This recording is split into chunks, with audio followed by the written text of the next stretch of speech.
CJI के सामने वकील ने बताया सिंगल मॉल्ट शराब को अपना फेवरेट। फिर क्या हुआ? सीजेआई डीवाई चंद्रचूड़ की अध्यक्षता में सुप्रीम कोर्ट की 9 जजों की संवैधानिक पीठ औद्योगिक शराब मामले की सुनवाई कर रही है। इस दौरान सीनियर वकील दिनेश द्विवेदी शराब का जिक्र ले आए।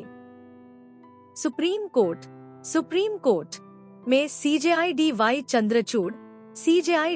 चंद्रचूड़ के सामने एक वकील ने सिंगल मॉल्ट शराब का जिक्र कर दिया। बताया कि उन्हें सिंगल मॉल्ट पसंद है। वकील ने सीजेआई के सामने अपनी एडिनबर्ग शहर की यात्रा का भी जिक्र किया, जो सिंगल मॉल्ट का मक्का है। एडिनबर्ग का जिक्र करते हुए उन्होंने शराब से जुड़ा एक किस्सा भी सुना दिया। दरअसल सुप्रीम कोर्ट की 9 जजों की संवैधानिक पीठ औद्योगिक शराब बनाने, बेचने और आपूर्ति में केंद्र और राज्य के बीच शक्तियों के बंटवारे के मुद्दे पर सुनवाई कर रही है। इस संवैधानिक पीठ को सीजेआई चंद्रचूड़ लीड कर रहे हैं। उनके साथ जस्टिस बीवी नागरत्ना, जस्टिस जेबी पारदीवाला, जस्टिस ऋषिकेश रॉय, जस्टिस अभय एसोक, justice Satish Chandra Sharma, justice Augustine George मसीह, जस्टिस मनोज मिश्रा और जस्टिस उज्जल भड़िया इस पीठ में शामिल है। फिलवक्त सुनवाई जारी है। इस पीठ के सामने ही वरिष्ठ अधिवक्ता दिनेश द्विवेदी अपना पक्ष रख रहे थे। इस दौरान उन्होंने सिंगल मॉल्ट शराब को अपनी प्राथमिकता बताया। उन्होंने कहा, मुझे सिंगल मॉल्ट शराब पसंद है। मैं एडिनबर्ग गया, जो सिंगल मॉल्ट शराब का मक्का है। मैं बर्फ के कुछ टुकड़े चाहता था, लेकिन वेटर इससे नाराज हो गया। उसने कहा कि आपको इसे नीट पीना है, आप इसमें कुछ मिला नहीं सकते। इसके लिए एक अलग गिलास है। पहली बार मुझे इसके बारे में पता चला। बता दें, मंगलवार 2 अप्रैल को भी इस मामले में सुनवाई चल रही थी।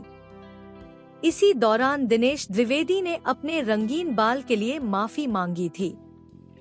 उन्होंने कहा था, मेरे रंगीन बालों के लिए माफी, ये होली की वजह से हुआ है। आसपास बहुत सारे बच्चे और पोते पोतियां होने का यही नुकसान है। आप अपने आप को नहीं बचा सकते। इस पर सीजेआई चंद्रचूड़ ने भी उनसे मजाक किया था। सीजेआई ने पूछा था, इसका शराब से तो कोई लेना देना नहीं। इस पर दिनेश द्विवेदी ने हंसते हुए कहा था, ऐसा होता है। मैं मानता हूँ कि होली का मतलब आंशिक रूप से शराब है। मैं व्हिस्की का प्रशंसक हूँ। ये भी पढ़े, सीजेआई के सामने पेशी के लिए लाई गई शराब की 2 बोतलें। लाइव लॉ की रिपोर्ट के मुताबिक ये मामला 2007 में 9 जजों की पीठ को भेजा गया था।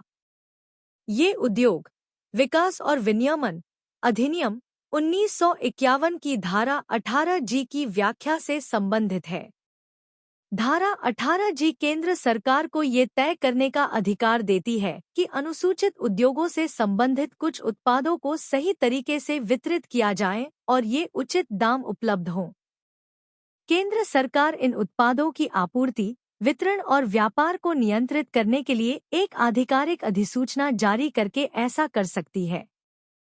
हालांकि संविधान की 7वीं अनुसूची की सूची के मुताबिक राज्य विधायिका के पास संघ नियंत्रण के तहत उद्योगों और इसी तरह के आयातित सामानों के उत्पादों के व्यापार, उत्पादन और वितरण को विनियमित करने की शक्ति है।